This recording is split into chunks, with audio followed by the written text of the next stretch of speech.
Hey guys, welcome to Pro Photo Tips. I'm Daniel and today I want to show you my YouTube setup for videos.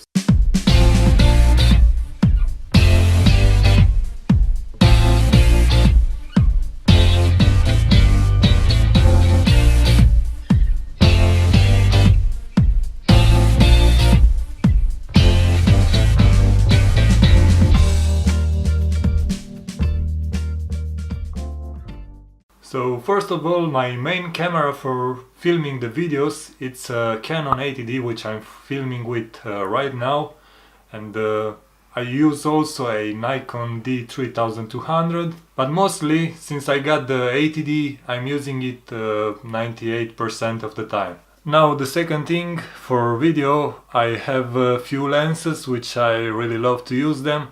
And one of them, it's the Sigma 17-70 f2.8, which I'm using right now, and it's a great lens if you are in a small space like it's this room. And also I'm using a Yongnuo 35mm f2.0, which is great for outdoors, and you have a nice shallow depth of field, so you can separate yourself from the background, which is really good. Now most of the time I'm using the Yongnuo 35mm because I'm filming mostly outside, but when I'm using it inside I use this Sigma 17-70.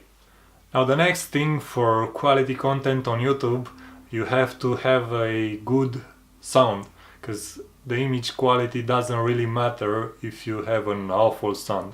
Nobody will watch your videos.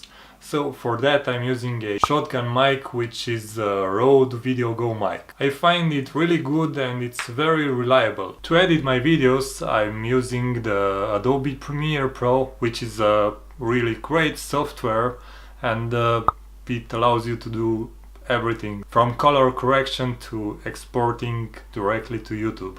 So it's a great software. Now when I'm filming inside I'm using a studio light, two soft boxes, which is 250 watts in total. So it's not that great, but it's good for my needs. Anyway, I will put some links in the description down below if you want to check them out for the things that I'm using to film myself, and you can check them out on Amazon. That's it for today, guys. Thanks for watching. Please subscribe if you're not already. And remember, if you want great photos, keep practice, you will get better. I promise. Until next time, all the best.